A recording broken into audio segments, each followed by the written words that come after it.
Hello, moi c'est Farah de Think with Farah. Je suis coach holistique et formatrice business et marketing digital et j'aide les entrepreneurs ambitieux et ambitieuses comme toi à dépasser leurs blocages et leurs pensées limitantes pour faire boomer leur business. Discutons ensemble des solutions concrètes et activables pour faire boomer ton business un peu plus chaque jour et révéler l'entrepreneur totalement badass qui est en toi. Mon but ? Te partager mon expérience et mes apprentissages sans filtre et te donner les clés pour que tu puisses incarner chaque jour la personne qui te permettra de créer la vie de tes rêves. Hey, avant que l'épisode démarre, je veux te dire que je t'ai préparé un livret totalement gratuit pour faire le bilan des 12 derniers mois, fixer tes objectifs pour l'année à venir et surtout poser tes intentions. C'est quelque chose qui va t'aider à y voir plus clair dans ton business et surtout qui va te permettre de te fixer des objectifs atteignables avec un plan d'action pour y arriver et surtout une grande partie visualisation. C'est la clé pour travailler avec la loi de l'attraction. Même si tu le sais, il n'y a pas de loi de l'attraction sans passage à l'action. Ce livret gratuit, il est disponible dès maintenant, t'as juste à t'inscrire dans le lien dans la description de l'épisode pour le recevoir. Sinon, il est dans ma bio Instagram @thinkwithfarah. Et sinon, tu peux aller directement dans ta barre URL et taper coach.thinkwithfarah.com/pause-t-intention. coach.thinkwithfarah.com/pose tes intentions avec un tiret entre chaque mot. Sur ce, bonne écoute! Bienvenue dans un nouvel épisode de ton podcast Think with Farah. Aujourd'hui, je ne suis pas seule sur le podcast. J'ai le plaisir d'accueillir pour la première fois une entrepreneure que j'adore, une amie, Mathilde Fachan de Z comme Zodiac. Salut Mathilde! Bonjour Farah, je suis super contente d'être là. Oui, en plus, ça fait plusieurs semaines qu'on parlait de créer un contenu ensemble, donc je suis trop contente qu'on ait enfin trouvé une date. On va avoir plein de choses à dire. Tu as un parcours, comment dire, très riche, vraiment très riche, avec plein de choses différentes et je suis certaine que ça va être hyper intéressant pour les personnes qui nous écoutent. Pour les personnes qui ne te connaissent pas encore, comment tu pourrais te décrire en quelques mots ? Alors, je suis multicasquette et je suis à la fois restauratrice, astrologue, autrice et podcasteuse. Yes, on adore les entrepreneurs multicasquettes. Alors du coup, tu entreprends depuis combien de temps ? J'entreprends depuis 2017. Après, ça dépend de ce qu'on parle en termes d'entreprise et d'entrepreneuriat et d'initiative, mais officiellement, ça fait 5 ans. Ok, nice. Et du coup, quand tu dis officiellement, qu'est-ce qu'il y a derrière ? Parce que je pense que la notion d'entrepreneuriat, en plus de la notion économique, c'est aussi une notion philosophique. Et donc, je pense qu'en termes d'initiative, il y avait peut-être des petits soubresauts déjà avant. Par exemple, quand je me mettais à écrire un roman ou une fanfiction, ou même ça, pour moi, c'est déjà une forme d'entrepreneuriat, en fait. Quand on essaye de... J'avais déjà réfléchi aussi à créer un contenu autour de l'astrologie depuis longtemps. À l'époque, ma sœur m'avait offert une petite caméra parce que c'était au milieu des années 2010 et donc on voyait plus ça comme une chaîne YouTube. Donc j'ai un carnet dans lequel j'ai des croquis voilà, des drafts en fait d'épisodes de Z comme Zodiac en fait, qui s'appelait pas encore comme ça, mais format vidéo YouTube par exemple. Et voilà, après de façon officielle sur un vrai projet qui a vu le jour et qui est économiquement reconnu, c'était en 2017 avec la création de mon premier restaurant qui s'appelait le Politique Café. Ok, et du coup, depuis la création du Politique Café, qu'est-ce qui s'est passé ? Tellement de choses, tellement de choses que moi-même des fois j'en reviens pas et que j'ai un petit peu le tournis.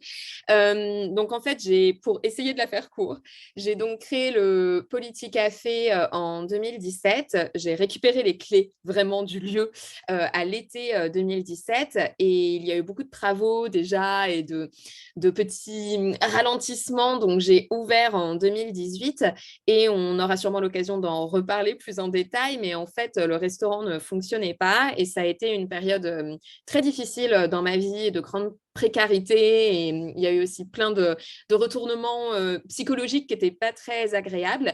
Et donc, en fin d'année 2018, cet état justement de fatigue déjà au bout d'un an et demi vis-à-vis du politique m'a amené à créer Z comme Zodiac, mais ce n'était pas un projet à but économique au départ, du tout.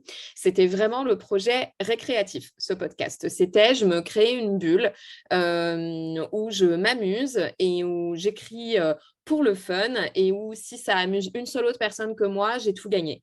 Et en fait, finalement, au bout de 6 mois, la mayonnaise avait tellement pris que une maison d'édition est venue me voir pour un premier ouvrage. Donc, c'était pour Astromap, c'était mes éditrices de chez Solar, dont l'une d'elles est toujours mon éditrice actuellement. Donc, j'ai publié des livres.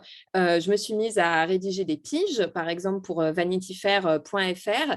Et puis, finalement, au début du premier confinement en 2020, j'ai ouvert vraiment mon activité entrepreneuriale de lecture de thèmes astro pour répondre à une demande qui n'a pas tari depuis.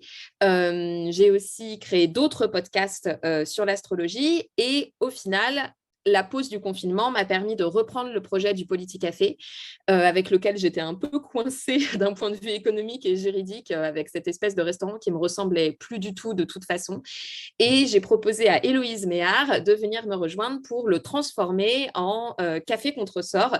Et donc maintenant, je tiens, en plus de mon activité astrologique, ce lieu avec Héloïse, qui est donc ce café de sorcière 100% végétal, où on propose à la fois du salé et du sucré.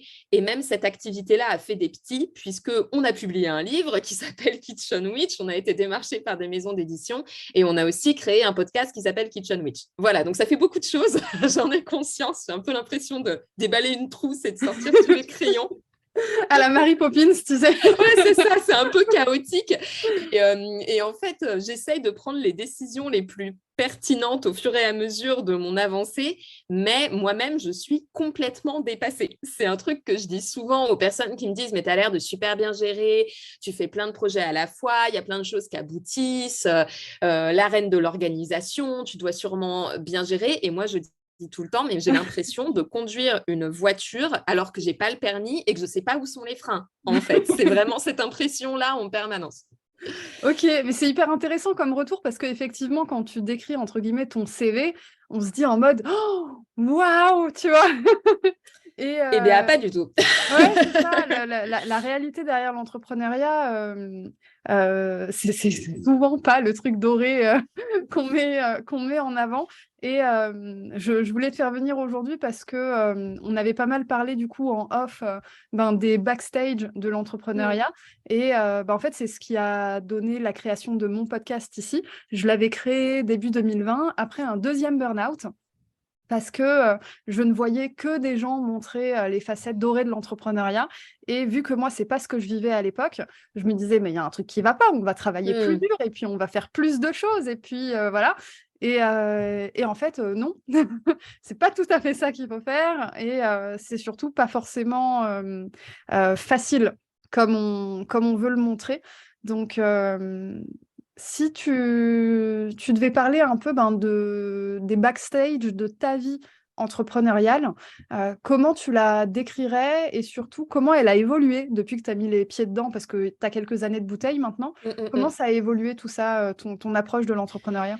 C'est vrai que ça a considérablement évolué et quand je pense à la personne que j'étais il y a 5 ans, évidemment, il y a toujours un fil continu entre cette personne-là et ce que je suis maintenant, mais en même temps, j'ai l'impression vraiment, je sais que ça va paraître cliché, mais d'avoir muté, quoi. Enfin, j'ai l'impression vraiment de cette idée de la mue de serpent qu'on laisse derrière soi, c'est exactement ça. Donc, ça faisait partie de moi, mais il y a plein de choses que j'étais à l'époque, je ne le suis plus, en fait. Et quand je repense à moi, de cette époque, j'ai une espèce d'impression, mais quand même d'étrangeté, de familière étrangeté. Mais j'étais cette personne-là, c'est incroyable. Donc, pour répondre concrètement à ta question, déjà, j'ai dû, comme beaucoup de personnes, dépasser une quête de perfectionnisme Et ça, j'ai un souvenir vraiment précis. Évidemment, c'est pas quelque chose qui s'est fait en un jour, mais j'ai un souvenir vraiment précis d'une espèce d'épiphanie mentale et émotionnelle. C'était dans les derniers jours avant l'ouverture du Politique Café. Donc, on est fin 2017. Et en fait, ça fait à ce moment-là, 5 mois que le restaurant est en attente. Et j'avais pas prévu d'avoir autant de temps de travaux. J'avais prévu 2 mois de travaux. Évidemment, rien ne s'est passé comme prévu, bien sûr.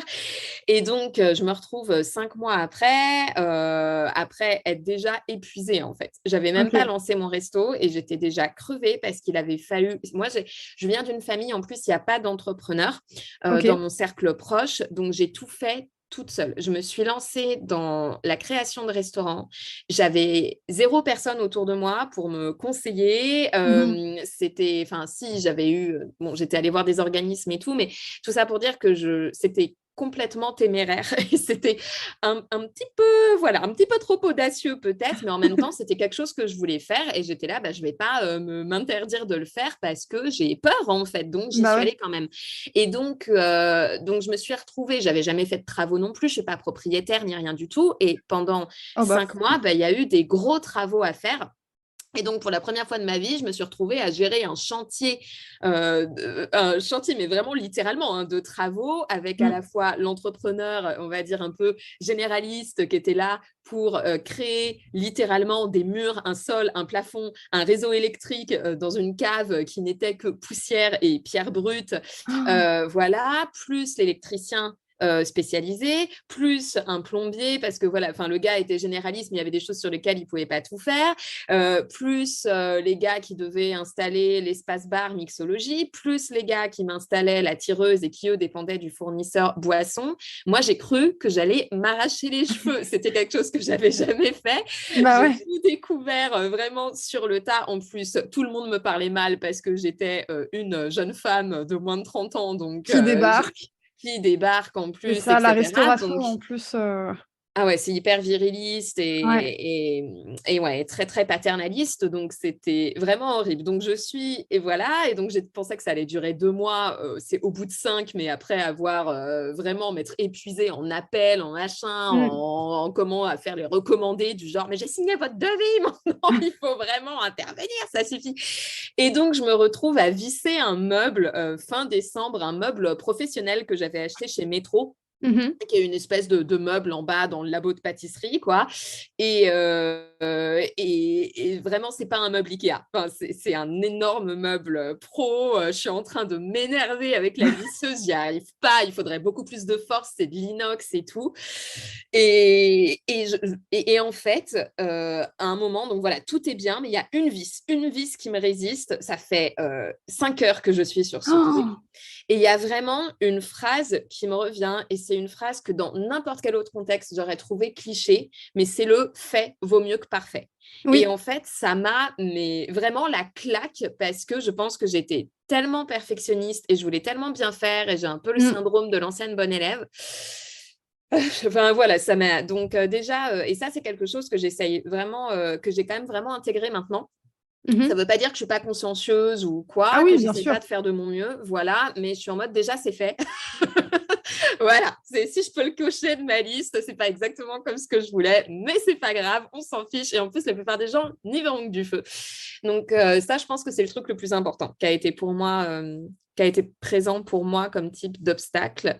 Et après, je pense que pour le reste, je crois que je suis quand même beaucoup plus audacieuse qu'avant, mais tout en étant beaucoup plus pessimiste aussi. Voilà. Et c'est un peu bizarre, je sais que ça paraît contradictoire, mais je pense que à la fois j'ai progressé en sentiment de allez, je peux le faire. J'ai l'impression que ça va pas être faisable, mais allez, on va le faire. On va passer quelques nuits blanches. Mais allez, on peut le faire. Donc, j'ai un peu moins peur, voilà, de l'échec, en fait. Et je pense que ça accompagne aussi cette idée du perfectionnisme. Et puis, je me dis, oh, allez, je fais pas de la chimie nucléaire ou voilà, je suis pas dans un labo hyper dangereux avec plein de virus où on pourrait créer une pandémie mondiale et tout. Genre, calmons-nous, quoi. Enfin, je veux dire, je fais juste des gâteaux. C'est une très belle image. Non, mais c'est vrai. À chaque fois que je commence à sentir du stress, même au resto ou quoi, Enfin, vraiment, je me dis, c'est bon, quoi. Enfin, je veux dire, au pire, la personne, on lui dit, désolé, on ne peut pas vous servir aujourd'hui, il y a un super restaurant à l'angle de la Oui, rue. C'est pas grave. Enfin, oui, c'est c'est clair, ouais. la personne, elle va être saoulée, elle va être... mais c'est pas la Oui, fin du on monde s'en du tout, remet, quoi. quoi, c'est ça. Mais c'est clair.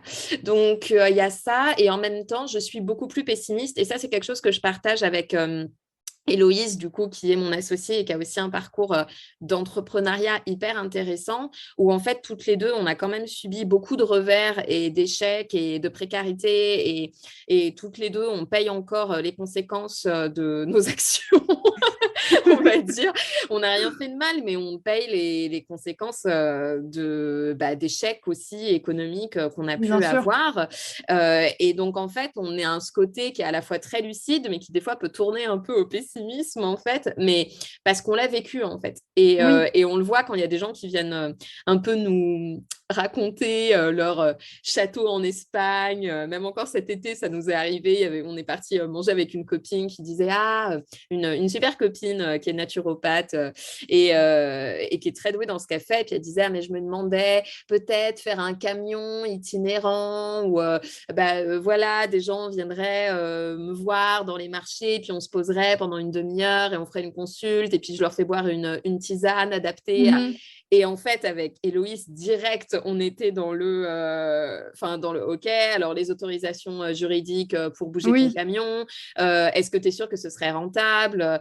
Tu vois, si la personne, tu lui fais pas payer sa consulte, tu lui fais payer juste sa tisane. Enfin, c'est dans l'espoir d'avoir... bien Enfin, sûr. comment est-ce que tu vas faire? Et puis, est-ce que tu dois fixer les rendez-vous avant? Enfin, tout de suite, on lui a un peu cassé son truc. Et ça, c'est quelque chose qui arrive très souvent au café aussi, où il y a plein de gens qui viennent nous parler de leur projet d'ouvrir un salon de thé, etc.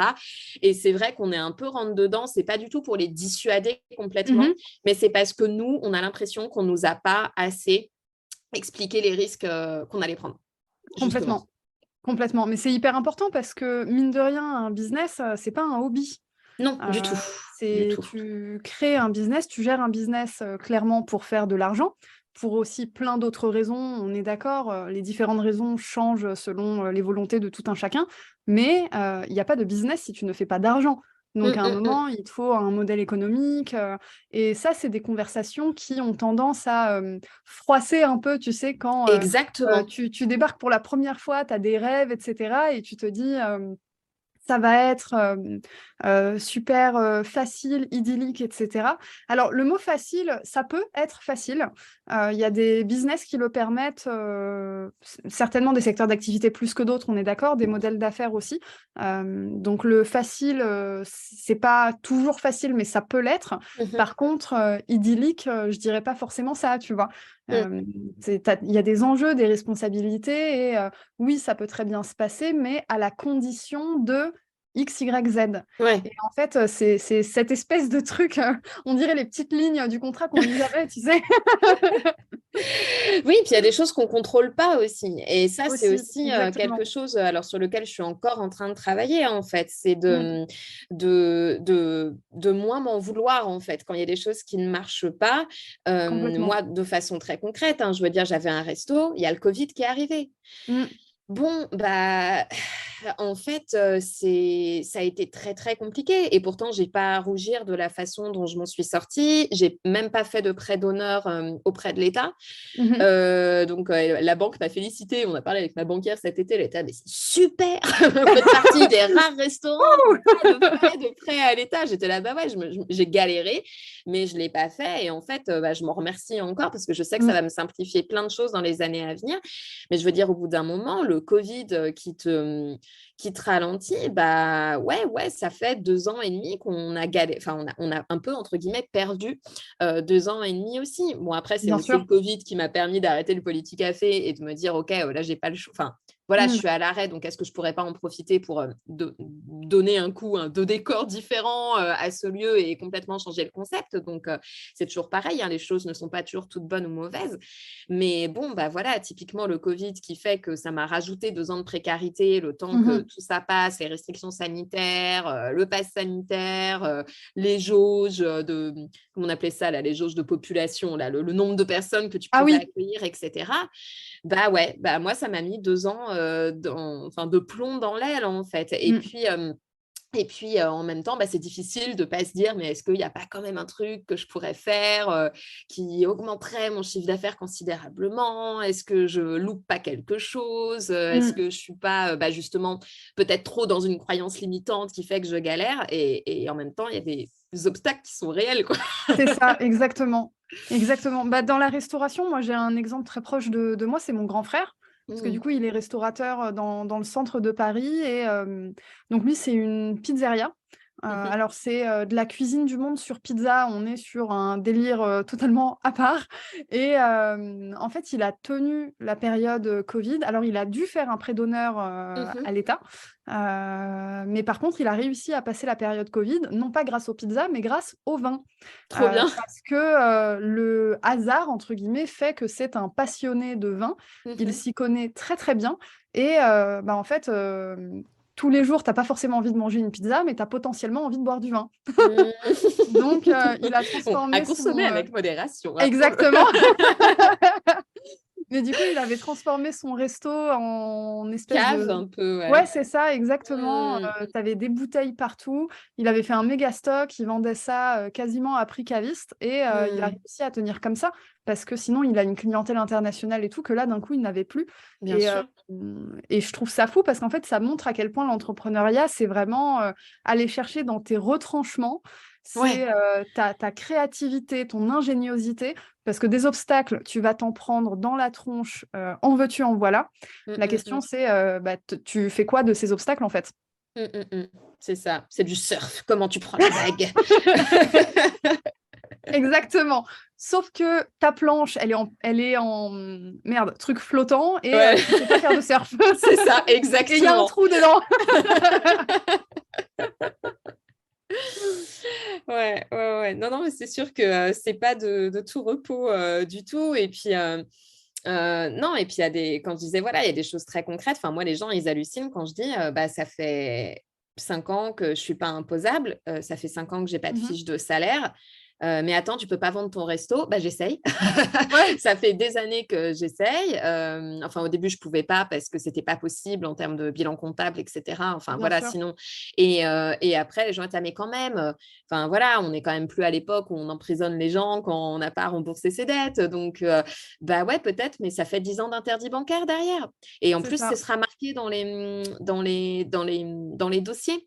Mmh. Moi, j'ai l'exemple aussi d'un ami, qui avait un père restaurateur. D'ailleurs, son père est toujours, restaurateur, et en fait, lui-même a voulu lancer un restaurant Mmh mh. et comme son père est un entrepreneur, voilà quoi, qui a plutôt réussi, hein, dans sa vie, il avait mis son père en garant, pour le prêt. Mais il était sûr que ça allait passer. Il avait un apport, tout à fait conséquent, un dossier solide, son père derrière. Sauf qu'il y a une des affaires, je dis bien une des affaires de son père qui a pas fonctionné et la banque lui a dit: «Non, on peut pas le prendre comme on peut pas le prendre comme garant, c'est pas possible». Quand il y a marqué son nom, on voit qu'il y a Ouais. des choses qui sont bien passées, mais on voit aussi qu'il y a eu un truc qui s'est mal passé, voilà, qui a pas été, Mmh. je sais pas, j'ai pas les détails, tu vois? Bien Mais une sûr. affaire qui a dû être liquidée tout simplement et voilà et bah, il a dû trouver un autre garant, il a dû enfin voilà, il a perdu 6 mois quoi, le temps de s'arrêter, de Mmh. trouver un autre, en fait, un autre schéma d'investissement et cetera. Parce que et j'ai trouvé ça incroyable parce que moi de ce que je vois, je voyais pas du tout son père en plus comme quelqu'un, qui avait fait multiples faillites et cetera. Bah, Enfin, ouais. c'était, il y a rien de mal à ça, hein, ça arrive, mais voilà, je pouvais comprendre que la banque, dans ce cas-là, aurait dit: «Bah, non», mais en fait, il suffit d'une erreur et on est un Mmh. peu, fiché, en fait, par le C'est ça. système bancaire et donc moi, depuis le début, mon objectif, c'est de tenir pour faire les choses, dans les règles de l'art, voilà, pour les personnes à qui ça parlera, j'ai beaucoup de planètes en Capricorne, donc je suis comme les Lannister de Game of Thrones, je paye mes dettes et puis j'ai envie de tout faire ça dans un cadre où voilà, je me suis engagée à rembourser mon prêt sera remboursé, voilà, il y aura personne, qui restera dans un coin et cetera. Mais s'il faut sacrifier des choses, pour ça, je le ferai. Mais je le fais pas que par, sens moral pour le coup. Comme je disais, je Bien le fais sûr. aussi parce que, j'ai pas envie, de me tirer une balle dans le pied alors que je sais maintenant en tout cas que malgré tout, que je pense être faite pour être entrepreneuse en fait. Mmh. Quand j'étais salariée, je n'arrivais pas à donner, le tiers de ce que je donne maintenant quoi et Mmh. c'est pour ça que je me préfère maintenant. Je préfère cette version de moi maintenant parce qu'en effet, je me suis montré tellement de résilience, de réinvention, et cetera, comme ce qu'on vient de dire, quoi, de ténacité, de sang-froid aussi que, je me dis: «OK, je pense quand même que» c'était le petit moment, se lancer des fleurs, mais c'est Mais un il peu quand faut, même il l'impression que j'ai. faut. Et puis en plus, toutes ces réalisations que j'ai eues sur moi-même qui sont plutôt positives, elles sont complètement parallèles à un sentiment, d'échec que je peux avoir du fait de galérer depuis 5 ans, par Oui, exemple. Donc les choses toujours sont aussi nuancées parce que je me sens à la fois très souvent en échec et en même temps, quand j'écoute juste mon mental, je me dis: «Bah non, en fait, enfin, tu vois bien que tout ce que tu as pu faire, tu aurais jamais pu le démontrer, le déployer si tu étais resté que salarié, comme je l'ai fait pendant totalement. plusieurs années, quoi. Mmh. Totalement et du coup, dans ton quotidien, alors le fait que vous soyez 2 au Mmh. café Contresort, j'imagine que, pour la santé mentale, Ouais. c'est forcément un point positif. Parce que du coup, donc la restauration, je pense que tout le monde le sait, ça fonctionne pas du tout, comme, les business en ligne, qui ont énormément de visibilité aujourd'hui sur les réseaux sociaux et cetera. On est sur un business entre guillemets «à l'ancienne», il y a des charges fixes, il y a des charges Mmh mh. salariales et cetera et donc le travail de mindset qui va avec, n'est pas du tout le même qu'on ferait avec un autre type de business. Donc aujourd'hui, vous êtes 2, donc forcément vous pouvez vous soutenir.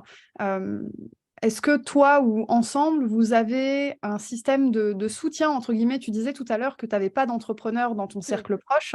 Aujourd'hui, par exemple, est-ce que ça a changé?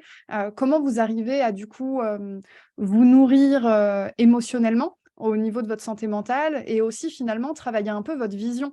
Parce que même si vous avez un business, hyper, concret avec une réalité très concrète, court terme et cetera, on parle toujours de la fameuse vision des entrepreneurs. Comment tu arrives à naviguer dans tout ça?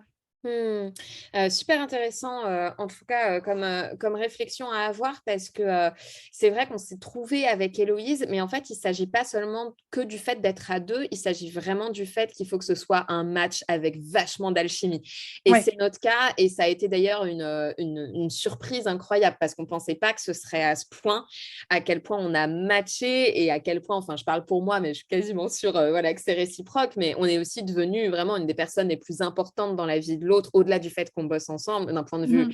affectif, sentimental, et cetera. C'est une magnifique, rencontre, amicale et en fait, ça joue beaucoup parce que, je voudrais pas non plus parler à sa place, mais de manière très résumée, Héloïse, par exemple, elle a déjà travaillé à 2 dans son ancien salon de thé Mmh. et en fait, elle me disait à quel point, bah, c'était voilà, elles avaient rien l'une contre l'autre ou quoi que ce soit, bien sûr, sinon elles se seraient pas associées. Mais il y avait pas cette alchimie-là et il y avait pas non plus le même rapport d'égalité, notamment sur, par exemple, la masse de travail. Mmh. C'est-à-dire que, en gros, l'associée avec qui elle était, est un peu tombée en déprime, voire dépression, je crois, au moment où ça ne fonctionnait plus très bien et donc elle s'est un peu plus désengagée D'accord.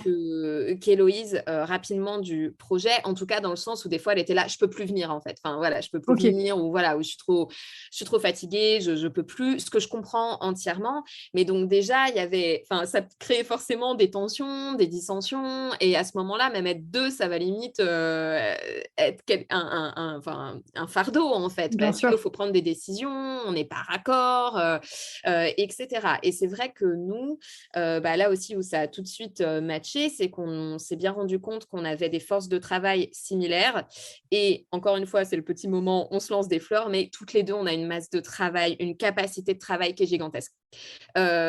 Souvent, maintenant, c'est en train de se calmer un peu parce qu'on a pu recruter Mmh. depuis récemment, mais on a pu recruter. Mais franchement, pendant 2 ans, le nombre de fois où on s'est dit: «Mais qui nous peut, en fait? Qui est capable de faire ce qu'on est en train de faire?» On travaille, 6 jours sur 7, voilà quoi, de 7 heures à 20 heures, de 8 heures à 21 heures, parfois plus. On met en place des trucs incroyables, on fait tout nous-mêmes. À l'époque, on n'était que 2 pour tout faire. L'intégralité du salé, du sucré, tout le service, le ménage, plus la compta, l'administratif, plus les réseaux sociaux, plus se réinventer, plus réinventer des cartes, plus faire des événements, plus l'écriture d'un livre, plus la com. Enfin, c'était Voilà, total. mais titanesque, quoi. Enfin, et on l'a fait, quoi. Et en fait, on parle énormément avec Héloïse. Donc, c'est vrai que c'est quelque chose qui s'est fait de manière un peu organique. Je ne pourrais pas dire qu'on a, par exemple, je pense qu'il y a des gens qui peuvent s'organiser dans leurs Bien équipes, sûr. à dire, voilà, une fois par semaine, on se fait ci, on se fait ça et tout. Nous, ça s'est fait de manière très naturelle. Et c'est pour ça que je dis à quel point on mesure notre chance que ça se soit fait comme ça. On parle énormément. Quand on a besoin de pleurer, on pleure.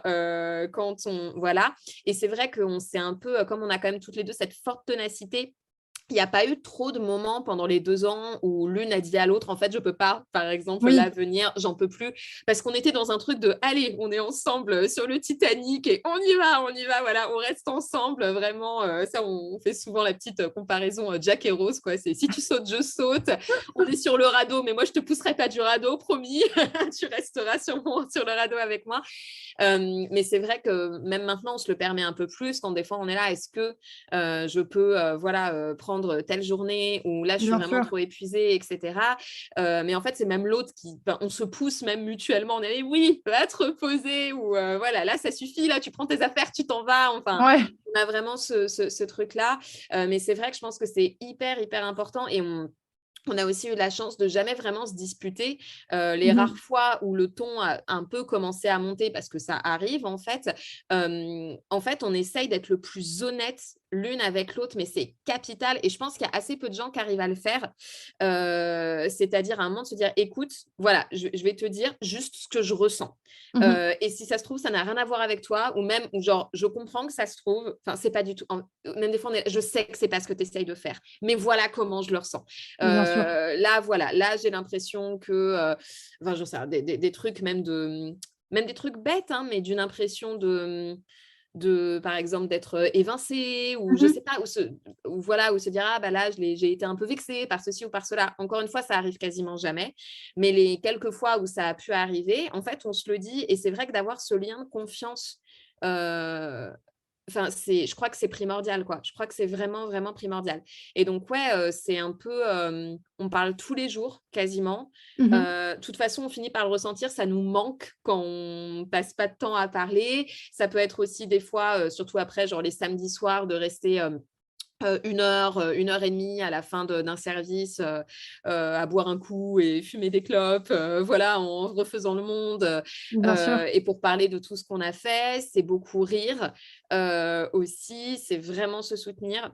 Donc, j'essaie de trouver des exemples précis, mais j'en ai pas forcément beaucoup, mais je crois qu'il n'y a rien d'autre à dire à part la communication. Et c'est vrai que du coup, le conseil que je donnerais à quelqu'un qui veut s'associer, faites attention, vraiment trouver quelqu'un avec qui il y a un match affectif, en fait. Ouais. Euh, je crois que si on reste seulement sur quelque chose de pragmatique, je j'ai je suis pas sûre que ça puisse marcher. Après, je sais pas, il doit y avoir des contre-exemples, mais je suis pas sûre, quoi. Je pense que vraiment vouloir le meilleur pour l'autre Mhm. et respecter l'autre dans tout ce qu'il ou elle amène au travail, c'est primordial, en fait. Si vous vous mettez avec quelqu'un en vous disant: enfin, ouais, en même temps, voilà, cette personne, bah, ouais, on a envie de faire ça ensemble, mais je respecte pas trop la manière dont il ou elle parle aux clients ou en même temps, ça me saoule. À chaque fois, il ou elle arrive plus tard que moi. Ou Mhm. bah, à chaque fois qu'on se dit, bon, est-ce qu'on pourrait avoir des idées pour ça? Bah, finalement, cette personne-là, elle en a jamais et j'ai du mal à la respecter pour ça. Voilà, si vous pensez ça, soit il faut en parler absolument tout de suite pour mettre les choses à plat, soit il faut vous dire que c'est pas le bon match. Mhm. Vraiment. Clairement. Clairement. Et du coup, dans ce que tu décris, du coup, dans votre synergie avec Ouais, Héloïse, c'est beaucoup finalement naviguer dans les émotions du quotidien, parce que oui, l'entrepreneuriat, c'est la porte ouverte à l'expérimentation de toutes les émotions possibles, je crois. C'est vraiment le miroir de nous-mêmes, j'ai l'impression. Et parfois, c'est assez difficile de sortir de nous-mêmes et de notre quotidien pour aller voir, un peu plus loin, tu sais? Mmh. Enfin, moi, je sais que je me suis déjà retrouvée dans des situations où, j'étais tellement, tellement dans le quotidien que, par exemple, j'arrivais plus du tout à être, animée par, ce qui avait fait que je m'étais lancée au départ, tu sais, là, on part vraiment dans l'intangible, ce qui Ouais. te fait vibrer, ce qui t'anime, on est carrément sur un truc, près du chemin de vie, de la quête, spirituelle et tout ça, tout ça. Et parfois, quand on se retrouve dans le quotidien, ben, on a tendance à se déconnecter un peu, de ça. Mmh. Comment tu fais pour, garder en fait, ces moments de reconnexion? Est-ce que c'est quelque chose de difficile pour toi? D'important, pas important? Est-ce que tu y arrives? Comment tu navigues avec ça? Je pense que pour moi, l'important, c'est ma manière de gérer ça, c'est de faire des choses nouvelles. Mmh mh. Je crois que la quête de nouveauté, ça va vraiment me donner, enfin, voilà, le sortir de la routine, ça va vraiment me permettre de rester inspirée et c'est aussi pour ça que j'ai 1000 projets à la fois. Mais parce que c'est alors ça, voilà, après, il faut faire attention à pas trop s'éparpiller et c'est un petit peu, mon cas. Mais je crois que c'est là où je vais trouver quelque chose de galvanisant à nouveau. OK. Même par exemple, je le vois au café, hein, enfin, quand on commence à être un peu dans une routine, généralement, c'est dans ces moments-là qu'on se dit, «On ferait pas un brunch, spécial?» et où on se Ouais. remet, tu vois, à faire quelque chose. Par exemple, l'année dernière, donc on a fait 2 brunchs, Alice au pays des merveilles et qui sont vraiment des événements à part entière parce que, c'est énormément de travail pour, 2 heures, de Ouais. brunch parce qu'on change, la déco du lieu, on fait un brunch où chaque petit élément, représente, un élément d'Alice au pays des merveilles. Donc, quand je dis, voilà, on fait la déco spéciale pour le lieu, c'est-à-dire que le brunch, il a lieu le dimanche, bah, ça veut dire que le samedi soir ou le dimanche matin, on est en train de se faire une déco, qui prend autant de temps que si on décorait pour Noël, quoi. Bien sûr. Le repas a lieu et on retire tout après. Donc, Mmh. c'est-à-dire qu'on a vraiment pris 2 heures voilà, 2-3 heures de déco plus 2 heures à tout défaire juste pour un brunch, quoi. Mmh. Voilà, et puis on se déguise, etc. Et donc, voilà, faire ce genre de choses, penser aussi à un événement de manière complètement holistique, quoi, avec quelle musique on met, C'est ça. etc. Ça, c'est sympa. Mais par exemple, on va le refaire, hein, je pense, cette année, Alice. Mais j'ai déjà envie de dire: «Ouais, mais ce serait bien qu'on fasse un truc nouveau aussi, cette année». Donc, il y aura autre chose, je pense, qui va arriver pour la Saint-Valentin, parce qu'on a un projet qu'on veut mettre en place, depuis 2 ans, mais avec le covid, on n'avait pas pu.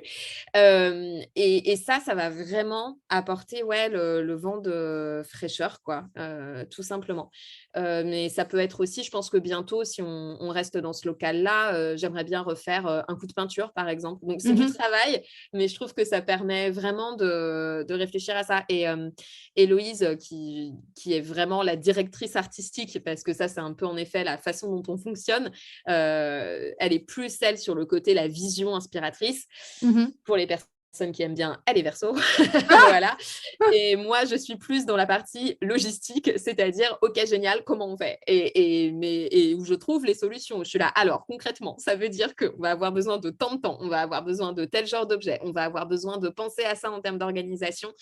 Et voilà, donc c'est vraiment l'alliance, Verseau-Capricorne, pour le coup. Et donc, ça, c'est vraiment, ouais, à chaque fois que aussi que Héloïse a une idée, c'est pareil, ça m'inspire parce que c'est Mmh. exactement ce que je réagis hyper bien à ça, en fait. Moi, ce que je trouve génial dans comment tu réponds à la question, c'est, en fait, ça me fait beaucoup rire parce que d'habitude, quand on parle de vision, en tant qu'entrepreneur, on pense souvent à l'après, ma vie, je la vois comme ça et cetera et à Mmh. chaque fois, tu ramènes la conversation au process de Oui. l'entrepreneuriat et je trouve ça incroyable, en fait et je me demande, si, c'est pas ça qui fait que, bah, en fait, tu continues d'entreprendre avec, la même audace et le même, tout ça, tu vois? Parce que ce qui ressort, moi, ce que tu me fais ressentir là tout de suite, c'est que tu es vraiment en amour du process, en fait Oui. et du process de création, les challenges qui vont avec et cetera et ça donne un peu l'impression que, tu peux, tout faire, tout aller chercher sans fin, tu vois? Merci. Mais en tout cas, ça me fait super plaisir et c'est la première fois que j'entends ça et c'est hyper intéressant parce que c'est vrai que, bah, alors un de mes slogans préférés, c'est: «Nécessité est mère de créativité». C'est mon Ah! motto. Vraiment. Mais parce qu'en fait, ça fait 5 ans que, comment dire, le vision board, je l'ai un peu laissé tomber, dans le Ok. sens où la projection dans le futur, à chaque fois, je suis là, mais il y a toujours un truc qui se passe. Il y a le Covid, il y a l'inflation, il y a les pénuries, il y a le coût de l'électricité, on ne sait pas ce qui va nous tomber dessus. Enfin, en fait, à chaque fois, il se passe des trucs que je n'ai pas prévus, à chaque fois. Mhm. Et ça a été, à la fois, c'est horrible, je ne vais pas mentir. Moi, en tant que personne anxieuse, je suis là, oh là là là là. Et en même temps, maintenant, je commence à avoir l'habitude. Franchement, je suis là. Donc, en fait, me faire des projections comme j'ai pu faire au début de, mais oui, à la fin de l'année, on aura tant de chiffres d'affaires. Ensuite, c'est ça. Ouais, Enfin, je suis là, mais de toute façon, c'est pas ce qui. Enfin, si... ça, c'est la chanson d'Orelsan. Hein. Si c'était si facile, tout le monde le ferait. Enfin, exactement. vraiment, c'est. Donc, j'ai un peu. Je me suis un peu résignée. Et bon, après, je ne me suis pas résignée. Par exemple, la précarité, j'en ai vraiment marre. Et Oui, bah voilà, oui. et là, je veux vraiment trouver. Enfin, voilà, je pense que là, je vais enfin pouvoir dépasser pas mal de choses, mais concrètes. Hein, voilà, là, on arrive quand même. Puis j'ai remboursé une grosse partie de mon prêt, etc. Donc, on peut Mhm. commencer à parler un petit peu d'autres choses. Puis maintenant, le restaurant fonctionne, etc. Donc, ça reste récent, mais on va enfin pouvoir se projeter de manière plus conventionnelle, on va dire, dans l'entrepreneuriat. Mais en fait, j'ai pas eu le choix. Et donc, il y a un moment, tu te dis juste comment est-ce que je peux faire pour vivre mon quotidien de façon Mhm. plus vivable, en fait. Oui. J'ai pas d'argent, je suis en galère. On est toujours à ça d'être à découvert sur le compte du café. Moi, j'en parle même pas. Voilà, il y a eu des moments, moi j'étais chef d'entreprise, et ben j'avais plus d'argent pour bouffer. Donc au bout d'un moment, je prenais juste ma bouffe au café Mm. et j'avais des amis qui m'apportaient des sacs de bouffe. Et j'étais chef d'entreprise. Donc c'est pour ça aussi que les réalités de chef d'entreprise, elles sont toujours très différentes.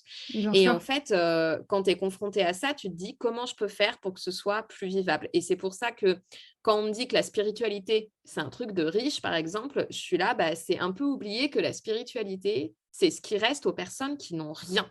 C'est ça. Et en fait, c'est juste ça permet aussi de garder de la dignité, en fait, pendant les Mm. moments où c'est vraiment, vraiment la hesse, tu vois. Ouais. Et donc ça pousse, en fait, à te dire pourquoi est-ce que je le fais. Franchement, si, comme tu dis, tout le process ne m'intéressait pas, en fait, j'aurais laissé tomber. J'aurais Bah dit, oui, vous bien savez sûr. quoi? Mon prêt, il a été garanti par l'État. J'ai payé 3 000 euros au début pour que ce soit garanti par l'État. Bon, bah voilà, quoi. Enfin, je me désengage de ça. On va liquider. Je vais trouver un job de salarié ou alors, voilà. Après, je suis devenue auto-entrepreneuse de Mm. toute façon en plus, mais je vais faire ma petite vie de mon côté.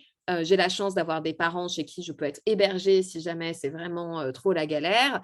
Et puis voilà, et puis au bout de quelques années, ça va passer. Au bout de quelques années, je ne ferai plus d'interdit bancaire, de Bien prêt, sûr, ouais. etc. Et puis voilà. Mais en fait, moi, j'aime bien, c'est vrai, bah, juste créer des choses. Ben, ça Mm. me dynamise, quoi. Tout à l'heure, je passais dans la rue, dans une rue près de chez moi. Je revenais de ma salle de sport et il y a un restaurant qui avait l'air d'assez bien fonctionner et qui a été vendu apparemment il y a quelques mois. Et c'est la chaîne du Petit Cambodge qui va reprendre. Ok. Ça fait 6 mois que je guette parce que ça fait genre 6 mois qu'ils ont annoncé, mais je vois que, bah voilà quoi, enfin les travaux peut-être prennent un peu plus de temps ou peut-être qu'ils ont investi sur autre chose et tout. Et en fait, je me disais, mais c'est pas ma boîte, mais ça me passionne. À chaque fois que je passe, je suis là à regarder à travers la vitrine, je suis là, attends, ils font des... Et donc là, aujourd'hui, je suis passée, alors alléluia, apparemment les travaux ont repris et j'étais à ça. Enfin, si j'avais écouté que ma curiosité, moi j'avais envie d'entrer et de faire bonjour, est-ce que vous pouvez m'expliquer ce qui se passe, quels travaux vous êtes en train de faire, la cave et tout. C'est pas ma boîte, quoi. Mais je sais pas, je trouve qu'il y a un côté mais galvanisant de te dire, en fait, juste ma vision créatrice, c'est ça. Et qu'est-ce Mhm. qu'on fait pour y aller? Et après, le côté plus entrepreneurial et j'ai envie qu'à la fin, ça fasse tant de chiffre d'affaires et j'ai envie que... C'est vrai que c'est quelque chose qui me parle moins. Bah ouais, en fait, c'est même pas tu te laisses porter, c'est tu crées et puis tu navigues ensuite avec ce qui ressort. C'est ça. C'est en fait, c'est un peu l'opposé total du mode de fonctionnement où on est vraiment la vision, je veux ça, je vais aller chercher ça, ta ta ta ta ta. Toi, tu es en mode, bah, tu sais quoi, j'ai envie de faire ça, je vais le faire et puis on verra. Oui, complètement. Ne faites pas ça chez vous, les enfants, c'est très dangereux. Voilà. Mais bon, je pense après, je pense, voilà, c'est ça. Je crois pas non plus que ce soit complètement irresponsable dans la mesure où je me sens assez intègre en fait par rapport à ce que je fais. Bien sûr. Et encore une fois, c'est-à-dire qu'il ne s'agit pas non plus de... j'arrive pas du tout en étant complètement déconnectée, etc. Des choses, je plane pas quoi, je plane pas du tout. Et je veux dire, les Oui. gens qui sont autour de moi, d'ailleurs, même, me disent quoi que moi j'ai souvent l'impression de manquer d'organisation, etc. Et en fait, je sais que non, parce qu'en plus tout le monde autour de moi me dit mais pas du tout. Enfin, tu gères très bien les choses, etc. Donc je pense pas planer non plus, mais c'est vrai que ouais, je pense que je vais juste plus répondre au côté, passion Mmh. et faire quelque chose qui a vraiment du sens, quoi, plutôt que de juste, œuvrer pour, quelque chose qui me semble, en fait, plus abstrait, Oui. finalement, tel que, ouais, je sais pas, l'argent ou des montants d'argent, parce que l'argent est Oui. très concret, mais des certains montants ou certaines, comment dire? Une forme de postérité un peu particulière, enfin je sais pas. Mmh. Et du coup, aujourd'hui, par rapport à comment tu as évolué en tant qu'entrepreneur, donc je reprends ce que tu as dit tout à l'heure sur, comment tu arrives à dépasser, certaines peurs, croyances limitantes qui viennent. Mmh Tu te mh. dis: «Bah, en gros, c'est pas la fin du monde, c'est pas un laboratoire avec des trucs hyper dangereux et cetera, donc on va s'en sortir». De façon plus concrète, quand tu as des risques à prendre, tu l'as déjà fait du coup, à plusieurs reprises avec, le Politicafé, le Contresort, les travaux et cetera. Hem, qu'est-ce qui ressort chez toi? Comment tu processes, la prise de risque? Alors vraiment là, pour le coup, justement, on revient sur les chiffres. Ouais. Et ça aussi, c'est quelque chose que j'ai appris parce que, au début, j'ai un petit peu, brûlé au début du Politicafé, j'ai un peu brûlé toute ma trésorerie en 6 mois, en fait. Mmh. Mais parce qu'encore une fois, j'avais très peu de conseils, donc j'ai aussi, pour le coup, navigué à vue parce que je découvrais, en fait, comment est-ce qu'on Bien sûr. gérait une petite TPE, quoi, voilà, enfin TPE-PME, quoi. Et j'ai découvert ça un peu, sur le tas, quoi. Et j'avais une vague idée des montants, mais enfin, voilà, quoi, j'avais du mal à être vraiment dans une projection. Maintenant, ça, j'ai appris à le faire. Bien sûr. Et j'ai appris aussi d'ailleurs à ne pas croire certains organismes très officiels. Je me rappelle que j'étais allée voir un truc du genre initiative entreprise ou quelque chose comme Mmh. ça pour justement obtenir un prêt d'honneur. Et je m'étais renseignée, c'était avant de créer mon resto et c'était au moment de la création. Et j'avais fait toute une liste des montants, a priori, de l'assurance que tu payes tous les mois, a Mmh. priori, ce que ça coûtait en électricité, etc. Donc, j'avais bien fait mes devoirs et en fait, le gars m'a tout revu à la baisse. En mode, mais si, il y a des assurances qui sont moins chères. Mais si, il y a et moi, j'étais là, genre, bah, je me suis quand même vachement renseignée, Bah tu ouais. vois, genre, j'ai appelé plusieurs trucs et tout. Et lui, il était là, si, de toute façon, il faut. En fait, ce qu'il voulait me conseiller, en effet, c'était de pour le coup, de faire très attention, tu vois, à ce que j'achetais, à ce que je Bien prenais et sûr. tout. Mais moi, il y avait certains trucs où je me demande encore, mais où est-ce qu'il est allé les chercher ces montants-là, quoi? Parce que vraiment, en Mmh. plus, maintenant, il y a des marchés dont je connais très bien le prix, genre les assurances de restaurant ou le coût de l'électricité ou ce genre de choses et je comprends toujours pas quel était son but et donc voilà, maintenant, je fais exactement l'inverse. À chaque fois que je dois calculer un truc, je calcule à la hausse, ce que ça va me Ouais. coûter toujours à la hausse et puis une bonne hausse, hein. Et des fois, je suis là, OK, je fais tout ça et je me rajoute genre, allez, 3 000 € en plus de coûts pour être sûre que ça C'est passe. Comme ça. ça, s'il y a des trucs que j'ai oubliés, s'il y a des trucs auxquels j'ai pas pensé, s'il y a en effet des augmentations que je ne contrôle pas, ça rentre dedans. Donc, ce que je fais, ouais, c'est les chiffres. Là, par exemple, comme prise de risque récente, bah, il a fallu qu'on embauche. Mmh. Et donc, vraiment, je me suis fait des calculs, mais à la louche, hein. Mais voilà, Oui. j'étais là à la louche, plus, tu vois, de ce que telle personne va coûter, enfin voilà, Mmh. en tant que salarié, et telle personne, et telle personne, et telle personne, et voilà, et plus mon loyer, plus mon machin, plus le coût de tous les charges. Et en fait, quand je vois que ça va passer, vraiment, je me dis, Enfin, tu Oui, vois, je prends une c'est bon, grande ça passe, ouais. inspiration, c'est ça, et j'essaye d'éviter, du coup, parce qu'au début, j'étais là, mais qu'est-ce qu'on va faire? Qu'est-ce qu'on va faire? Enfin, si jamais le chiffre d'affaires ne suit pas, si jamais Mmh. ça se réeffondre, si jamais au final, on n'a pas l'argent. Et en fait, bah, chaque semaine, le dimanche, avant de quitter le lieu, je regarde bah, le montant qu'on a fait pendant la semaine. Et je suis là, c'est bon, on est dans les clous. C'était à peu près ce OK. que j'avais dit qu'on devait garder chaque semaine. Donc, j'essaye d'avoir ce réflexe très concret Mmh. de si l'argent suit, après le reste, voilà, ça devrait à peu près suivre. Bah, bien sûr Ouais. et du coup, en tant qu'entrepreneur, qui navigue entre plusieurs business models, du Mhm. coup, la restauration avec, la réalité très, très spécifique de toutes les charges fixes, Mhm. le fait que tu aies écrit plusieurs livres aussi, heu, tes consultations en astrologie donc tu avec ton expérience, tu navigues vraiment dans, différentes formes d'entrepreneuriat. Mhm. Heu, comment tu enfin, conseillerais? Vraiment, oui, quel conseil, quel apprentissage tu as envie de partager aujourd'hui aux entrepreneurs qui nous écoutent, de par ton expérience, très, très diverse? Moi, je pense que ce que ça m'a appris d'avoir, différentes activités, c'est de continuer de travailler, son empathie. Et quand je Mmh. parle d'empathie, bon, évidemment, il y a l'aspect tout compassionnel et vraiment, humain, hein, c'est-à-dire, de pouvoir aussi être dans une, de comprendre quand il y a un collaborateur ou une collaboratrice, quel qu'il soit, hein, que vous soyez, client et que la personne vous emploie, que ce soit l'inverse, que ce soit Mmh. avec, vos collègues, vos salariés, enfin, peu importe, n'importe quelle collaboration professionnelle. Évidemment, peut y avoir ce côté de vraiment vouloir ne pas nuire en fait à l'autre. Mais au-delà de ça, l'empathie, il y a vraiment cette idée de se mettre à la place de l'autre, en fait, se mettre dans Mmh. le schéma de pensée de l'autre. Et pourquoi est-ce que je dis ça? Parce que, par exemple, en tant qu'astrologue, donc des fois, je suis démarchée par des entreprises pour intervenir, pour faire, par exemple, des lectures flash pour des événements. Quand il y a Mmh. un lancement de marque ou autre, bah, je vais faire partie des animations. En fait. Donc, du OK. coup, ces entreprises, elles vont me payer un certain montant pour être là pendant plusieurs heures, pour pouvoir faire des lectures assez rapides aux personnes qui sont invitées à l'événement. Mmh. Et ça, en fait, alors j'aimerais que ça se passe autrement, mais très souvent, je vois que moi et les autres personnes qui sont appelées pour ce genre de choses, mais on est traités comme les sous-fifres, quoi. On se croirait dans Downton Abbey, quoi. C'est upstairs, downstairs, quoi. OK. Et voilà. Et en fait, j'aimerais bien que ce soit pas le cas, hein. Je dis pas que c'est normal. Je pense qu'il faudrait que tout le monde dans ce genre d'événement soit Mmh. traité convenablement.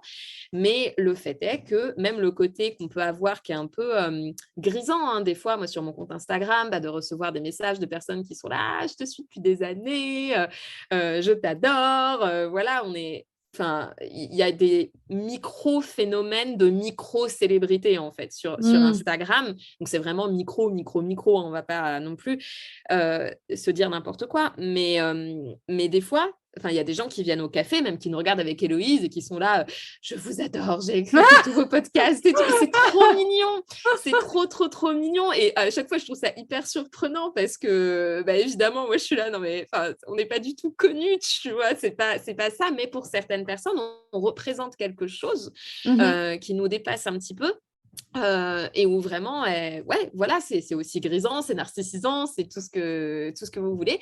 Et là, dans ces événements-là, mais on est traités, mais franchement, un peu comme des moins que rien aussi, alors qu'ils nous ont trouvés les personnes comme ça Bah parce oui. qu'on avait une forme de notoriété. Mais ils en ont rien à faire de nous la plupart du temps. Et ça peut être des situations qui peuvent être à ça de l'humiliation parfois, franchement.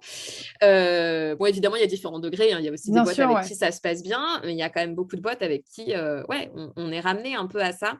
Et je dis ça aussi parce qu'on est beaucoup à en parler, et on a quasiment toutes le même sentiment. Et en fait, ça permet aussi vraiment de naviguer entre, bah, moi, par exemple, quand il y a ces boîtes-là à qui j'envoie ma facture et Mmh. qui soit me répondent ou me répondent pas, ou des fois bah, me grondent presque d'avoir osé leur envoyer ma facture après.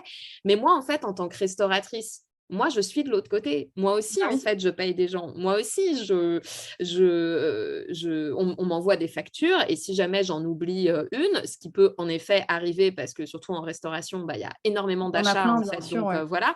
Donc de temps en temps, il y en a que j'oublie un peu. Bah, après, je reçois un petit rappel ou une relance ou quelque chose comme ça et je m'exécute en fait. C'est logique. Bien sûr. Et je m'exécute plutôt dans les temps, quoi. Et en fait, ça permet vraiment de comprendre les dynamiques qui ont lieu, d'avoir un peu tous les postes à la fois. Oui. Et ça, c'est super, enfin, ouais, je trouve ça super important de le garder en tête parce que ça permet aussi de désamorcer des conflits, du coup. Oui et moi, ça me fait penser aussi aux dynamiques autour de l'ego. Oui, Ça complètement. permet en fait, de ne pas rentrer dans une dynamique où, notre ego se «gonfle» Mmh, entre mmh, guillemets.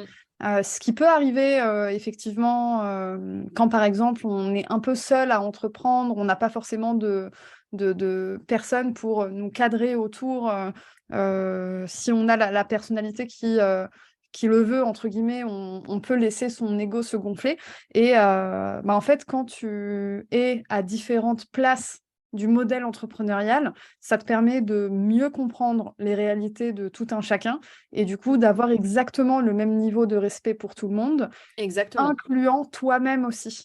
Oui, Parce que mine de rien, là je donnais un exemple d'ego où on a un peu l'ego qui gonfle, mais beaucoup d'entrepreneurs ont le problème inverse, c'est-à-dire la dévalorisation la plus totale. c'est vrai. C'est vrai, c'est vrai, c'est vrai. Et puis, non, non, mais c'est ouais, c'est très, très juste. Et puis, je pense aussi que ça permet de comprendre, en effet, que tout est une question de dynamique et que Mmh. malheureusement, on est dans un monde dans lequel il y a très souvent des rapports de force et des rapports de domination qui se mettent en Mmh. place. Et donc, de faire attention, en effet, à pas les reproduire. Et comme tu le disais, dans aucun sens, en fait. À un moment, C'est de ça. aussi fixer ce. Mais en fait, j'ai pas envie d'être traitée comme ça. Enfin, Ouais, voilà. c'est pas bien. Ou, ouais, voilà, c'est ça, de remettre un peu les choses à leur place et donc de ne pas le reproduire évidemment soi-même, parce que bon, ça peut nous arriver à tous, quoi. Et sur le fait d'avoir plusieurs activités, moi, il y a ce truc aussi, mais c'est pareil, hein, c'est parce que j'ai pas le choix, d'accepter Mmh. qu'il y a des fluctuations dans les activités. Et par exemple, mon podcast Z comme Zodiac, qui n'est pas une activité rémunératrice en tant que telle, Mmh. du tout. Au contraire, bon là, ça s'est calmé parce qu'on a de plus en plus d'hébergements de podcasts qui en fait arrêtent de faire payer les abonnements parce que voilà, OK. ils changent de modèle économique. Donc, ils vont plutôt préférer placer des pubs, mais par contre, rendre l'hébergement de podcast accessible pour tout le monde. Mmh. Mais moi, au début, quand j'ai commencé, ça a été un investissement. Bah Alors oui. qu'en plus, j'étais précaire. Vraiment, c'était un peu enfin, c'était vraiment une période, à la fois hyper inspirante et en même temps, hyper inspirée surtout, de ma vie, mais qui était aussi très, très sombre, le moment de la lancement le moment du lancement de Z comme Zodiac et j'ai payé quoi, parce qu'à un moment j'étais là, bah, j'ai pas le choix. En fait, je me Oui. suis renseignée et si je voulais continuer à faire des épisodes, bah, j'étais juste obligée de payer un abonnement et je l'ai fait, donc c'était même plutôt une activité finalement, qui me coûtait, Mmh. mais qui m'a ramené tellement d'autres choses, que ça valait le coup, littéralement. Mmh. Et en fait, bah, Z comme Zodiac, là, ça va bientôt faire 2 ans que c'est en hiatus OK. et c'est pas parce que j'en ai plus envie, c'est pas parce que je suis plus inspirée, c'est juste que j'ai plein d'autres choses sur le feu et que comme cette activité-là, mon podcast, c'est un des trucs dont je suis le plus fière et j'ai pas envie qu'il soit terni par, une véritable pression, un Oui, bien sûr. stress, voilà, une envie de publier à tout prix et cetera et donc je le laisse de côté parce que je suis là, Mmh. bah, là, je suis encore en train de me battre pour ma survie économique et pour, payer mes factures à la fin du mois, pour, avoir payé mon loyer, payer mes courses, en fait. Donc en fait, j'ai accepté parce que Mmh.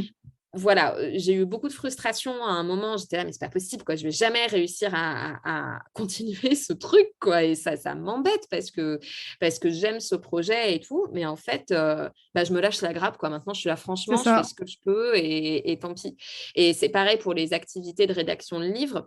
Là, les Mmh. maisons d'édition sont enfin en train de se calmer un tout petit peu parce que l'astrologie n'est plus, quand il y a eu le boom de l'astrologie, les maisons d'édition, elles étaient là: «Mais ça va faire feu de paille en fait, faut qu'on gagne gagnes de l'argent tout de suite en Ouais. publiant des trucs, parce que ça se trouve, dans 2 ans, mais personne n'en aura rien à faire. Et donc, il y a eu une espèce accélération qui en plus a vraiment pris un coup aussi dans le Ok. moteur suite au Covid, parce qu'au moment En fait, ils ont commencé à sentir le buzz vers 2019. Donc là, il y a eu Mhm. des premiers projets qui ont été signés dans différentes maisons d'édition. Le Covid a complètement augmenté l'intérêt pour la matière ésotérique au sens Mhm. large. Donc là, voilà, même les maisons d'édition qui attendaient un peu, etc., ils se sont lancés dedans. Mais parce qu'en fait, ils étaient tous en train de se dire, mais en 2022, ça se trouve, c'est fini. Donc en fait, c'est Ouais. maintenant qu'il faut y aller. Et là, ils se rendent compte que ça va rester quand même un sujet dans les prochaines années, qu'il y a un public, que le public, il augmente, qui va aussi devenir un peu plus exigeant, mais qu'en même temps, voilà, c'est un marché qui continue de grossir et qui ne va pas s'éteindre tout de suite. Et donc, là, commence à y avoir moins de pression de la part des maisons d'édition. Donc, c'est Ok. plus en mode, tu peux prendre le temps, voilà, ce sera publié dans 2 ans, c'est pas grave. Donc, en fait, je suis en Ok. train aussi de retarder des projets que j'avais en tête, mais parce que là, ça fait plusieurs années que je sors entre 1 et 2 bouquins par an et qu'au bout d'un Ah moment, ouais, c'est énorme.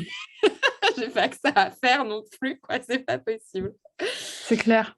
Mais j'ai envie de revenir sur ce que tu racontais pour ton podcast. Ça a vachement résonné avec le mien, du coup. Mm, C'est le fait de démarrer un projet plaisir juste parce que ça te fait vibrer, en fait. Ça te fait triper, c'est aligné avec ce que tu as envie de partager sur le moment et tout.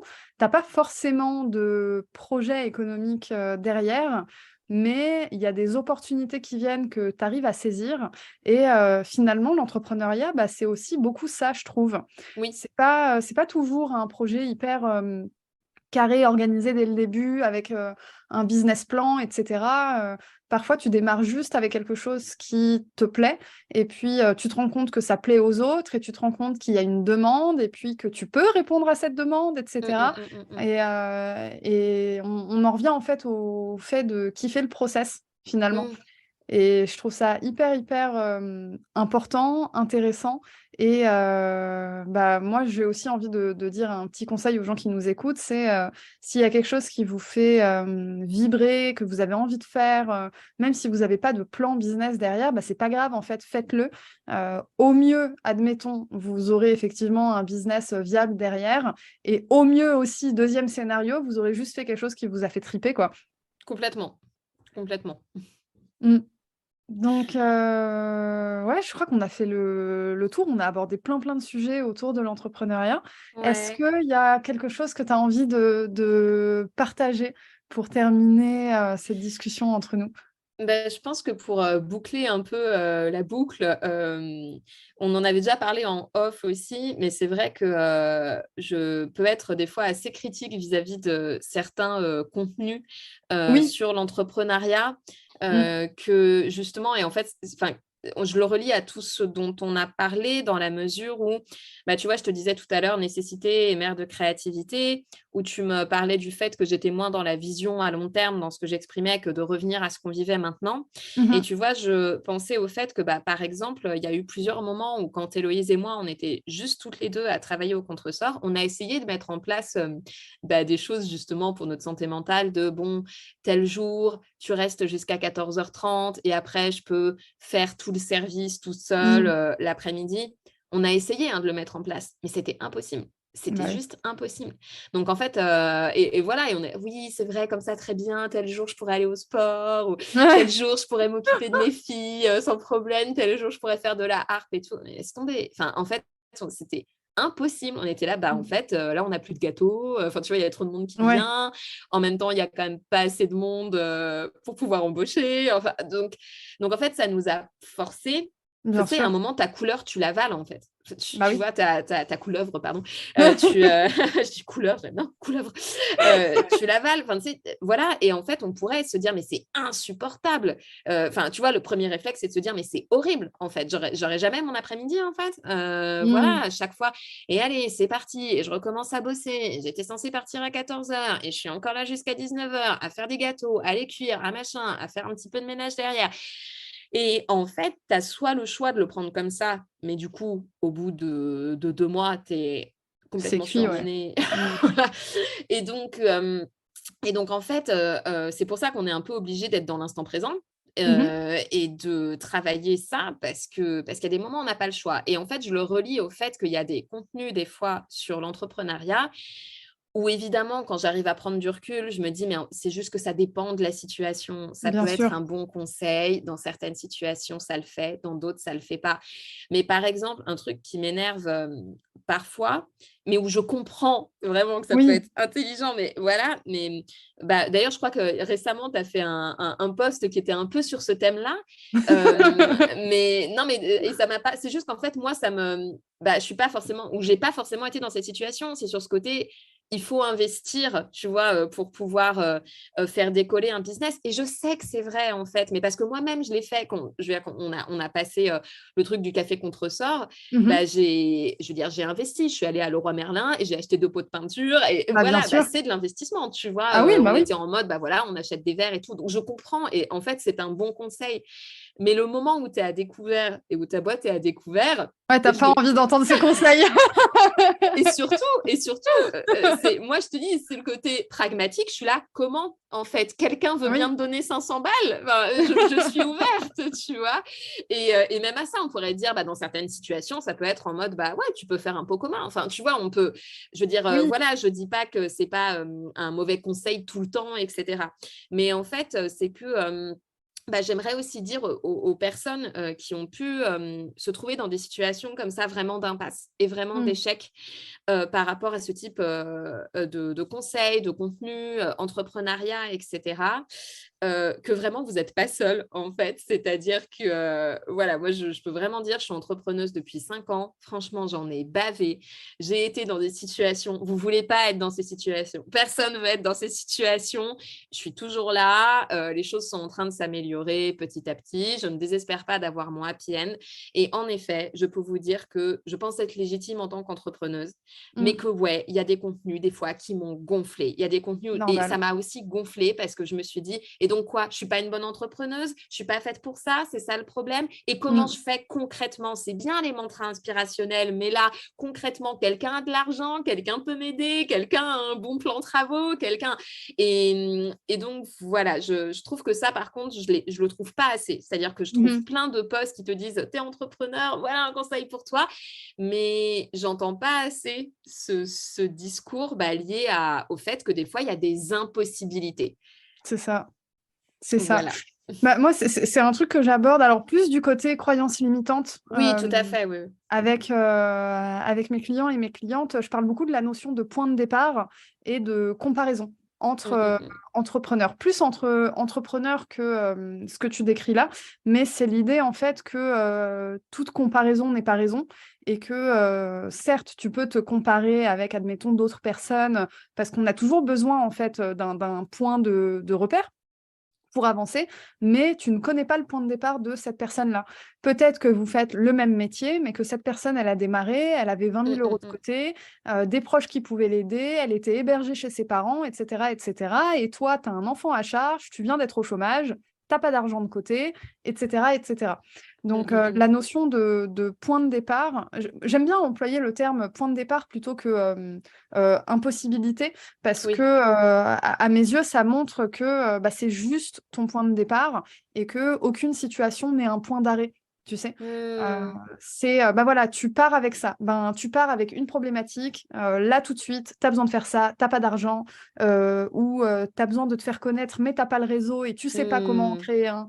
Enfin, il y a vraiment cette notion de qu'est-ce que tu as entre les mains aujourd'hui? C'est quoi tes ressources? Justement. mm, Et mm, mm, je mm, mm. parle de privilèges, de ressources, et j'aime bien dire les privilèges et les ressources que tu as et ce que tu n'as pas.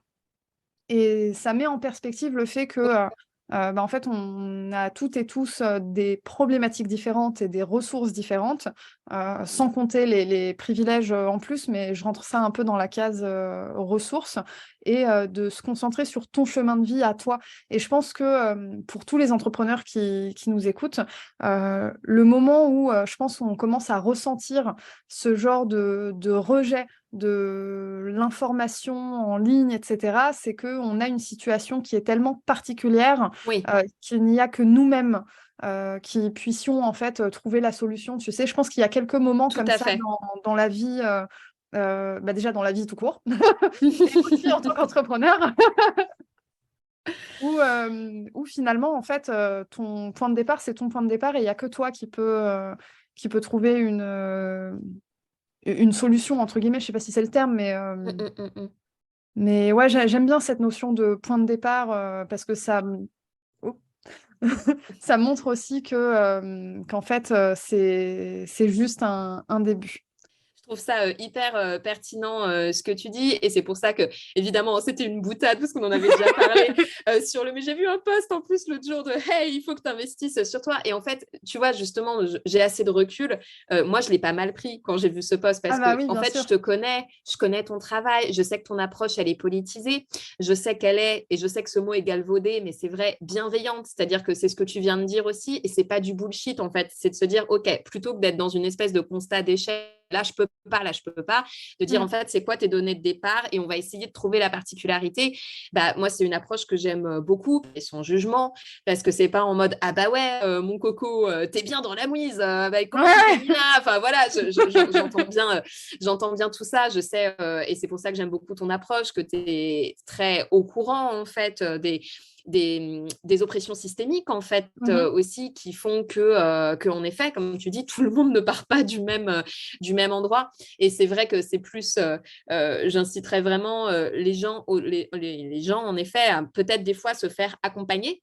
Mmh. Par des personnes et de bien se renseigner en effet sur ce que veut dire la personne qui va bah, les coacher en fait en Complètement. entrepreneuriat parce que par exemple quelque chose qui est à l'inverse de ce que tu viens de dire et qui m'avait fait bondir j'étais tombée sur un post d'une personne qui mettait un peu en scène le fait d'investir sur soi et qui disait bah voilà c'était une personne qui cherchait du réseau et des contacts Mmh. potentiels et puis bah, elle galérait donc en fait elle a investi elle s'est dit qu'elle allait refaire complètement sa garde-robe et en fait c'était hyper maladroit c'était que pour 500 euros 2 mois plus tard, elle avait tous les contrats. Tu vois, pour 500 euros à refaire ta garde-robe. OK. Voilà. Et en fait, pareil, en tant que tel, je comprends que dans certaines situations, ça puisse en effet servir. Enfin, pour certaines personnes qui Oui. peuvent aussi se le permettre, etc., ça peut faire partie du truc. Mais là, c'était présenté de manière hyper maladroite, en mode, bah, bien sûr que tout le monde a 500 euros, tu vois, c'est que 500 euros, ça va, c'est pas. Et moi, j'étais là, bah, 500 euros, en fait, c'était un mois de loyer au moment où je galérais dans mon studio, quoi. C'est Donc, en ça. fait, jamais j'aurais dépensé cette somme-là pour refaire ma garde-robe, pour avoir un meilleur mindset, pour aller démarcher des gens. C'était impossible.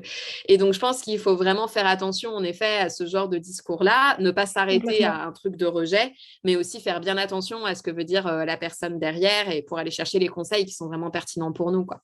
Bien sûr et puis, moi, il y a aussi quelque chose que je crois profondément, c'est que, si par exemple, tu as envie de quelque chose, investir sur toi pour X, Y, Z, mais que, Mhm. tu pas les moyens là tout de suite maintenant et ben, c'est que en réalité, tu en as pas vraiment besoin, tu as besoin d'autre chose. C'est Mm. comme, ben, moi, du coup, je vends un programme, d'accompagnement, qui en soi, est certainement utile, bah, en fait, à tous les entrepreneurs qui stagnent, mais tout le monde ne stagne pas au même niveau et bah, par exemple, quelqu'un qui n'a pas les moyens de s'acheter, ce programme-là, bah, en fait, c'est peut-être que tu as d'autres trucs plus importants à acheter avant Mm. et ça demande un peu de self-awareness aussi et je pense que c'est la responsabilité de tout un chacun d'être capable, en fait, de dire, «Ben, je vais pas culpabiliser parce que je peux pas faire ça même si je le veux, je le ferai plus tard». Et je pense que Mm. c'est un truc, qui est censé être normal, mais qu'on a complètement oublié dans l'entrepreneuriat, tu sais? Ce vraiment self-awareness, genre: «Je veux, mais je peux pas», et ben, c'est que c'est pas une priorité, c'est OK. Je vais Mm. pas, me sentir, en échec ou, comme une merde, parce que je peux pas, comme tu dis l'exemple de la garde-robe, ben, c'est pas grave en fait, tu pourras après. Il y a d'autres, priorités avant et il y a surtout d'autres façons d'atteindre tes objectifs et c'est une question d'ingéniosité aussi, peut-être que si tu as de l'argent et ben, tu vas te former, sur plein de trucs, en allant super vite avec, des coachs, consultants, formateurs et tout, c'est génial et si tu as pas l'argent, bah, en fait, tu vas faire la même chose, mais un peu plus long avec, du contenu gratuit et Mm. puis tu vas te débrouiller et en fait, si c pareil, c'est hyper cliché et je sais que c'est à prendre des pincettes avec les privilèges et Mm. Mm. cetera, Mm. Mm. mais la vérité, c'est que si tu veux, tu trouves un moyen, en fait. Heu, tu vas te Nécessité confronter mère de à créativité, je le c'est ça, répète. exactement, exactement, exactement. Mais c'est comme tout, en fait. Les mots, tu leur donnes le sens que tu veux. Tu vois, quelqu'un qui entend si tu veux, tu peux. La personne, ça peut lui hérisser le poil et en mode mais quelle horreur, non, etc.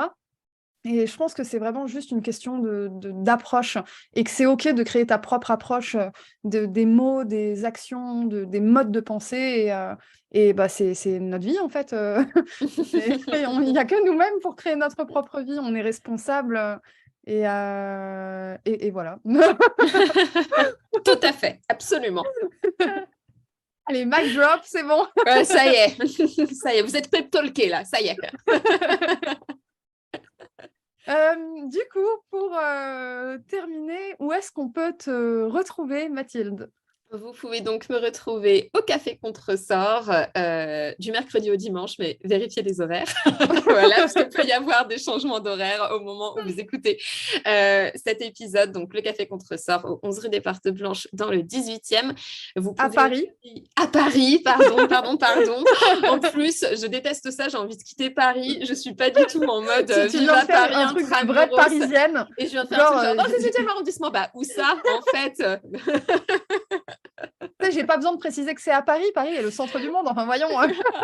C'est tellement pas ce que je pense en plus. C'est horrible. Voilà. C'est pour ça qu'on nous déteste après. C'est à cause de ça. Donc, blague à part. Donc, voilà. Donc, le Café Contresort à Paris pour le moment, parce qu'en plus, on a projet de quitter Paris. Donc, vraiment, ça n'est pas Paris à tout prix. Vous pouvez me retrouver en librairie avec notamment Astromap, un livre interactif pour découvrir votre thème astral, ou avec mon dernier BD sorti en librairie qui s'appelle Le Zodiaque a-t-il un sexe, qui est publié chez Larousse et qui est un essai de réflexion sur le genre en astrologie. Et j'ai aussi un podcast qui s'appelle donc Z comme Zodiaque, qui explique l'astrologie à travers la pop culture et des extraits de films. Et j'ai donc aussi un podcast avec Héloïse qui s'appelle Kitchen Witch. On vient parler de symbolique des aliments et de magie en cuisine. Et on a également un livre qui s'appelle Kitchen Witch, qui est un livre de recettes végétales que vous pouvez trouver en librairie. Et je crois que c'est tout. Et ton compte Instagram, Z comme Zodiac. Z comme Zodiac également. Aussi. Tout à fait. Mon compte Instagram que j'essaye aussi d'alimenter régulièrement, mais c'est pareil, on se lâche la grappe avec des injonctions à poster tout le temps. C'est clair. Merci pour ton temps. Je suis très heureuse d'avoir pu t'accueillir aujourd'hui. Moi aussi. Du coup, je suis cliente du Contresort depuis peu de temps après son ouverture, je crois. Oui, tu fais partie de nos fidèles clients. Et puis, je ne suis jamais partie. Cette personne a posé une tente chez nous. Mais j'encourage vraiment tout le monde à aller déjà se nourrir chez toi, chez vous, pour commencer, parce que c'est très bon. Et accessoirement de ton contenu aussi pour les personnes qui sont intéressés par l'astrologie. Ton contenu est super intéressant et va bien sûr bien au-delà de l'astrologie. Donc voilà, je mettrai tout ce qu'il faut dans la description de l'épisode. N'hésitez pas à passer sur Apple Podcast, mettre évidemment 5 étoiles et un commentaire. La même chose sur Spotify et votre plateforme d'écoute préférée. Mathilde, merci encore pour ton temps. Et merci à toi, Farah. À toi qui nous écoutes, je te dis à la semaine prochaine.